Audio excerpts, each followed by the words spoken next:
the funny thing about all of this is that we're all kind of dealing with the same amount of time. You know what I mean? Like, there's 24 hours in the clock, 7 days a week. So it's up to us, individually to kind of work out what sort of formation of time slots are we going to have. Generally speaking, we all have 8 hours a day of sleep.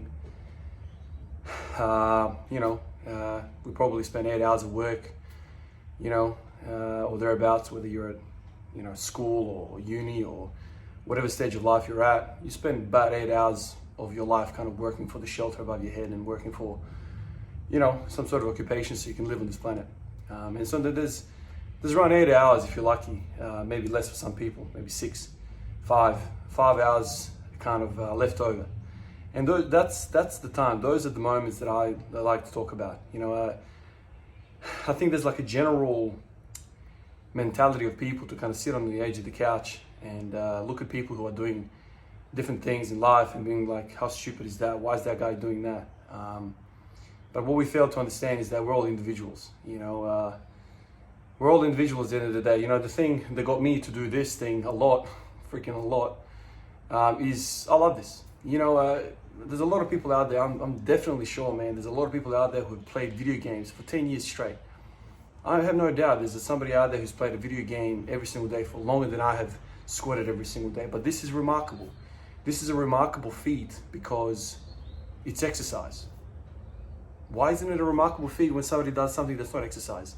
Like playing video games. I'm sure of it. Man, I grew up a kid who loved to play FIFA, loved to play, Morrowind back in the day. I've spoken about this on the channel.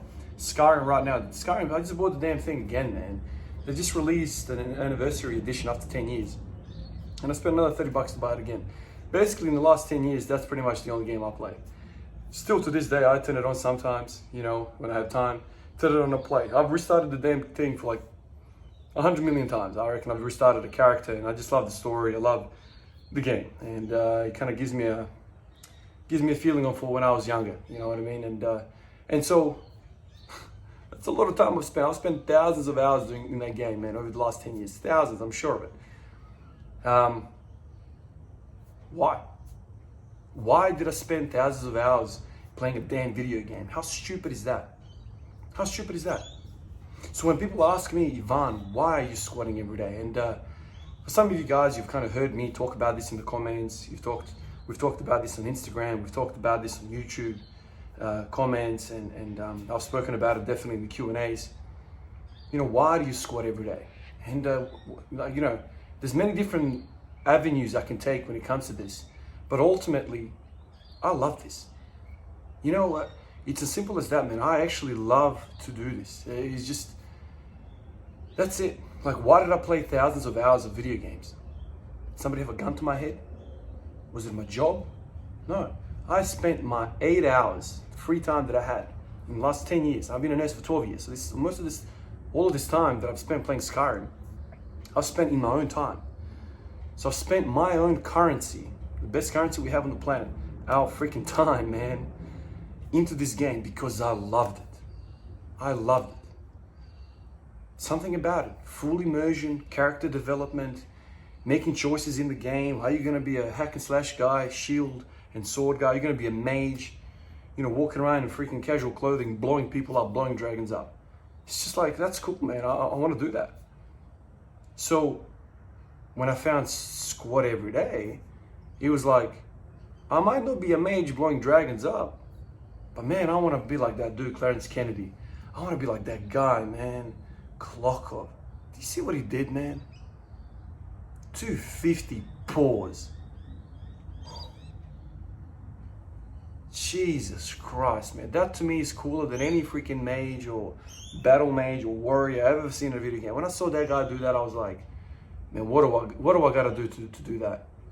Initially, 10 years ago, I didn't have the experience. I didn't have anything. I was very much a noob looking from outside in, and I was like, man, I want to do whatever that. And then eventually you kind of learn, okay, most of these guys are on PEDs. Okay, so you might not be a 250 paw squat, but damn it, man, if I can get 200 paw squat, geez, man, that's a lot of weight, man. How many natural people in the world can do that? And so that was kind of the enticing thing. And then so you know, I started with the 5x5. I've spoken about this. I started with strong lifts. I love the little app. You put your things in. It's like interactive and it gives you feedback and little graphs. And then I read Practical Programming by Mark Rippetoe. Then I read another book by him. And then I bumped into Pavel Tsatsouline and read his stuff. And I was like, bow to the people, man. What a book. I never had anybody talk about this sort of stuff, ever. Then you learn about this a lot, about that, and you speak to this guy, speak to that guy, and I'm like, when I read Matt Perryman's book, I was like, so this dude is basically telling me I can play scarring 12 hours a day, every single day. That's what this is, man. You get to play every single day like a freaking maniac. Dude, my endorphins blew up in my head. So I don't have to, you know, 5x5, right? Let's talk about this. 5x5. 5x5 today, 5x5 on Wednesday, 5x5 on Friday. And that's it. You can't play anymore. That's like me giving you a joystick and being like, man, you got 25 minutes to play Skyrim. Not only that, but I'm going to starve you and you're going to be thirsty and you're going to have kids screaming at you the entire time. That's pretty much 5x5. Why do I say all that? It's because 5x5 is freaking hard work, man. 5x5 at 80%. I don't care where you are in terms of percentage of weight, in terms of the weight, whether you're Benoob or you're lifting freaking 160 for 5x5. That is hard work. That's not fun, man. I didn't have fun. I literally felt like, okay, shift time, I gotta come in here and do 5x5. Because my Rick with a man, fuck that guy, man. That's how I felt. It just felt like hard work, man. These gains, man, I feel like I'm working in the freaking plantations, working in the fields, man. It's just hard work. And then Pavel Tsatouline's like, nah, man, grease the groove. I was like, what do you mean grease the groove, man? It's awfully fun sounding to me, man, to freaking grind. Not grind, but to like play around with 30% of my max reps, 60% of my max reps. Jesus Christ, it's like me plugging into Skyrim for 12 damn hours. How fun is that? And a lot of you guys have said to me, man, the other day I did, what did one of you guys said to me the other day? I did 10 sets of 5 the other day, or whatever percentage. And you were like, man, that was fun as hell, man. I know what you mean, man. That's like playing Skyrim with no screaming, full fed, you know, perfectly comfortable playing Skyrim for 12 hours, man. It's fun, man. You're fully immersed. You're there. You're not dying under the bar, man. And so when Squat Every Day came into my brain, I was like, Jesus, man, I gotta work this shit out, man. I gotta get these 12 hours a day of Skyrim, man. It's fun, man. I want to do that. If I can get to 200, like clock off doing this stuff, man, it's like a cheat code, man. It's like level 1, I've got full gear. It's incredible, man. It's like, I love to do this. And when I realized that this is a thing, like this is the thing, you don't really know what you don't know. Like you don't really know what you don't know. Like it sounds stupid, but I never existed that a Squat Every Day thing could be a thing. Because everything that I've ever read until that point, it's like, oh no, you got stress, recovery, adaptation. You know, you can't break away from that, man, because your mass will snap off the bone if you squat 3 times a week. You would just snap, or 4. Jesus Christ, you're gonna end up in an ambulance. This guy's like, fuck that shit. Just do what you love, man. Your body is not an enemy, man. This is not like a, you know, I grew legs yesterday and I don't really know what it is, man. This has been happening for millennia, man. This body knows what's up, man. People in the freaking field have been working like maniacs for thousands of years, man. You think you're working hard, man? You think Squat Every Day is working hard? Just get on with it, spend time. And then you start thinking, plucking all these different ideas, everything that you've learned from Messi, Ronaldo, Pele, Maradona. These dudes are like sleeping with the damn ball, man. Why can't I treat the barbell like that? You know? And so why, Ivan, do you squat every day? I hope you understand the conception of this idea. It's like, before all of these other theoretical things that we speak about, effectiveness, volume intensity, periodization, you gotta understand, man, this is fun for me. This is my Skyrim, man. This is better than Skyrim. This is my character, man. I'm level, whatever, 10 right now.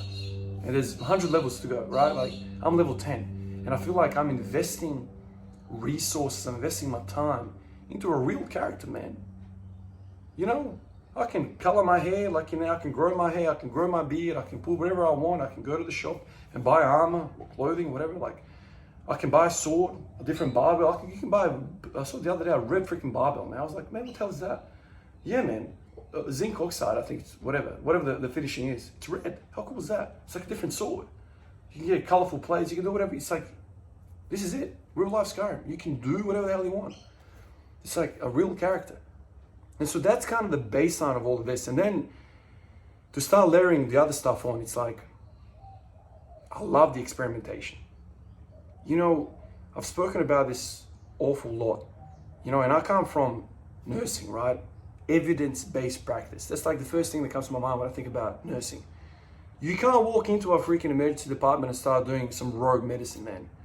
You know what, dude, man? I reckon if we chop your left arm off, your heart disease will go off. Just go away. We just saw that thing off, man. We just chop it off, because I reckon that left arm is causing you all the trouble. You know, all the blood and all that. You've got a bad arm. It's all going to you.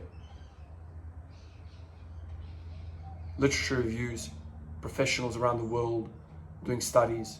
You can't do nothing without that. If you do that, what I just said, you go to jail for a very, very long time. You can't go hurt somebody like that. You need evidence-based practice. That's my baseline. And so when I talk about kind of like science studies and a bad light, it's because when I go to work, man, everything is evidence-based practice. You can't do this, even though it makes sense. Everything makes sense, right? Your experience, it makes sense. But no, you need the backing. You need 10 years of research. Put it in front of a freaking board and be like, oh, this is what I get. All right, we got to do this. When I come in here, there is no manager. There's no CEO. There's no consumer. There's no complaints. There's no overcrowding. There's no ramping. There's no unions. There's no crazy colleagues sometimes. There's no other crazy colleagues another time. It's just me and me and me. This is my company. This is my world. This is my country. This is my city. This is my area. This is my hospital. I run the damn thing, man. I don't need any freaking study to tell me otherwise. If I, in my brain, a 33-year-old soon, with plenty of experience about pathophysiology, physiology, you know, my understanding of the human body, if I think this makes sense, I'm gonna run with it. And how am I gonna run with it? Implement an idea, test it for a certain amount of time, doesn't have to be a fixed amount of time, and see what's up. See what's up. Eventually you work it out. That is so damn liberating to me, man. It's so liberating. I don't need to go apply, get an application, a 50-page application. I need to go to study leave because I want to improve as a nurse so I can look after my patients a little bit better than last time. Please let me go on this. I know we are busy, but I need continual professional development. I'm gonna squat every day, man, and there's nothing anyone can freaking tell me about it. The postman coming around, he's gonna be like, hey, what are you doing, man? Squatting every day. You squatted last time. Man, F you, man. I wanna squat every single day, man. Because that's what I wanna do. It's liberating. That's the whole thing. It's liberating. So I love this, and the experimentation side is beautiful. And it makes me feel like I'm rejecting the status quo of these scientists who freaking never touch the barbell, sit there and they're like, you know, I reckon parallel squats are better for your knees and better for your hips because, you know, the angles are such.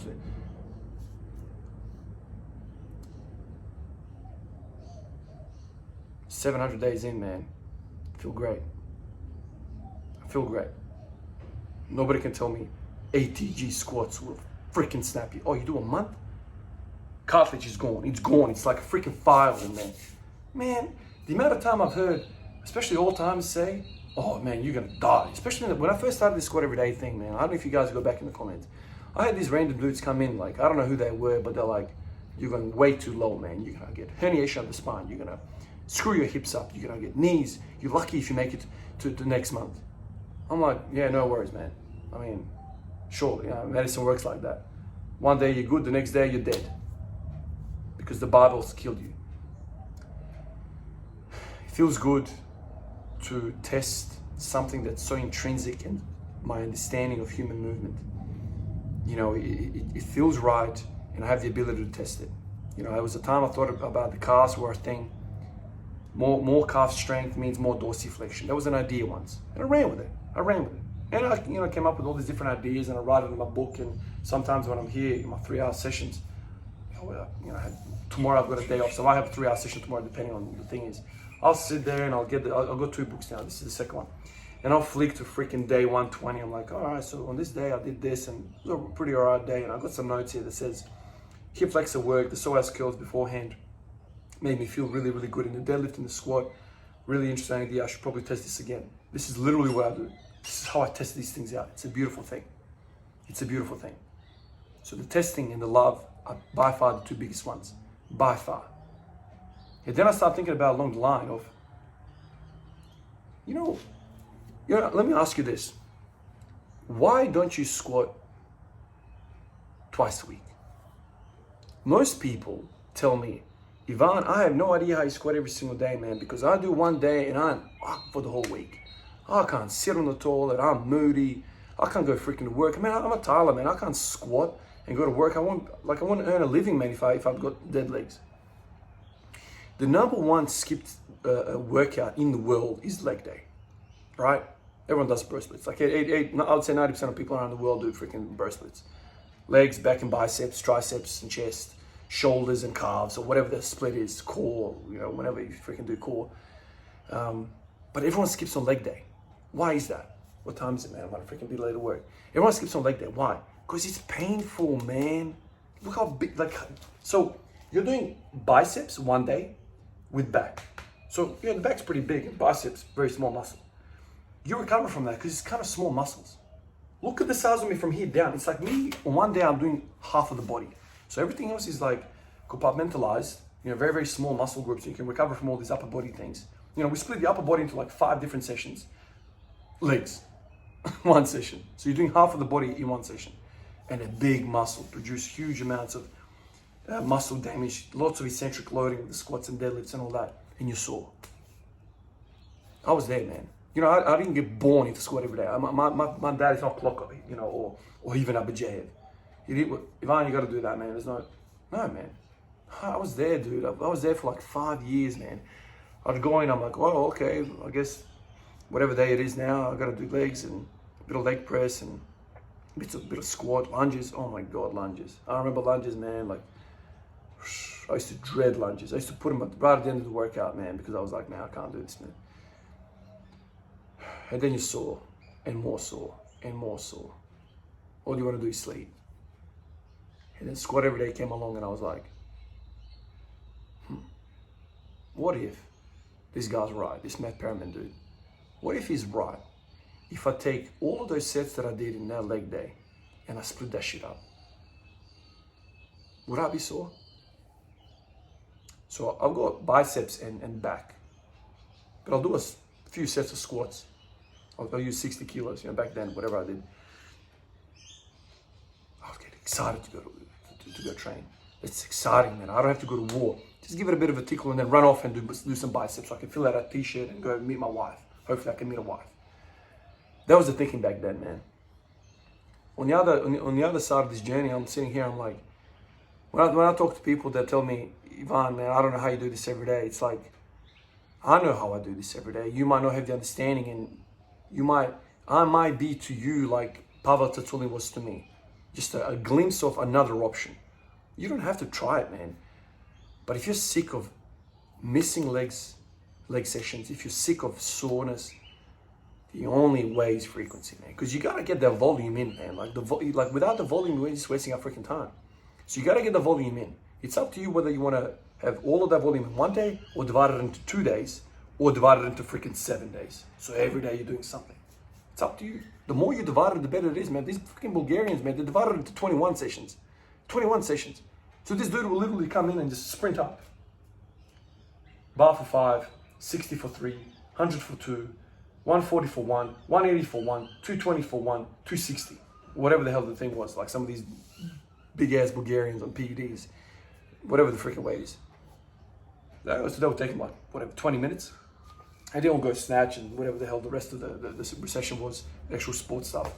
And they don't have a smoker. Literally, that's what they did. They would just walk outside here, just sit there for 30 minutes, have a coffee, Just picture the freaking Eastern European sitting there with the little table with the white cloth. Maybe have some like meze or cevape or something and have a bite to eat. No worries. All right, let's go section number 2. That's literally what they did, man. They went to work, and their work was the freaking squat rack. They did squats. That's what communism was. Everyone put in 8 hours a day. Love, experimentation, no soreness. That comes to my mind immediately when it comes to squat every day. Immediately. Those are the things that drive me. I'm probably missing many, many more things that I'll walk away from here right now, I'll go to work, and I'll be like, man, I missed out on that. It's 19 minutes, I gotta tie this up. So that's why I squat every day, man. I love it. I wanna play it all the time. man, I keep saying this, everyone around me knows that if I had the freaking opportunity, like, if I had the opportunity, man, I swear to you, minimum twice a day I would squat. The only reason I have to tie this thing up and not spend 3 hours in here because I literally got to jump in the car and go to work now and spend 12 hours there. If I was like, I am a failed athlete. That's what I am. And I've said a lot of times, it seems like powerlifting seems to be like that. These guys who are in powerlifting, especially the good guys, like there's very, very few that were born to do powerlifting. Powerlifting is a poor sport. If you are physically gifted, go play NFL, go play NBA, go play soccer. That's what you make a living out of it. You can't make a living out of powerlifting. So everyone that kind of is in powerlifting are the people who have failed to do these other things, other sports, and they've kind of dropped back because they just want to go to the gym and they're performance based, and so that's what they're doing. I'm a failed athlete. I didn't become this guy, right? I didn't become this guy. I'm Ivan, right? I'm in a normal suburban house, normal family, normal job. So if I had the opportunity to be pseudo this guy, if I could be this guy through powerlifting and just train every day, screw the money and the rest of it. I just want to feel like a professional athlete. I would love to train every day. I love to train every day. One of you guys is actually like a Division 2 or 3, I can't remember, where you said professional, semi-professional soccer player, I think in the States. And you've been messaging me the last few days. I've trained 5 hours today, 4 hours yesterday, 6 hours yesterday or whatever. Like you're giving me like these little updates where you're like training 6 hours. And I'm like, man, I would love to freaking train 6 hours. And you're like, I've had hour and a half training session, half an hour sauna, and I've had like 2 hours or 3 hours in the gym. And I'm like, man, enjoyed that time, man, because I hope you make it, man. I hope you make it and make a living out of training, man. But I would love to make a living out of training, you know. So you're probably a young fella. You might, you know, whatever, in your 20s, whatever, teens, fighting to make it. It's a beautiful thing. I mean, I would have loved to be a professional player and train. One thing that pisses me off is when I see guys come back from off seasons in the NBA and soccer and they're out of shape. Man, you're out of shape, dude. You're getting paid to train, man. You're getting paid to train, man. I get paid to go to a night shift, man. Dude, if I could train every day, man, I would love it. I would love it. I'd be like Rodman, freaking training 8 hours a day. Mine is the freaking partying. That guy was an animal, but that's me, man. Squat every day is right up my alley because I love training. I love thinking about it. I love the whole thing about it. Anyway, guys, I could talk another hour, man. I gotta quickly tie this thing up and go jump in that car and God, it looks good, doesn't it?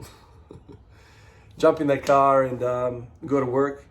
Tomorrow I've got a day off, so I'll have my 3 hour session and feel like a pseudo athlete. I'll catch you guys in the next one. Peace out.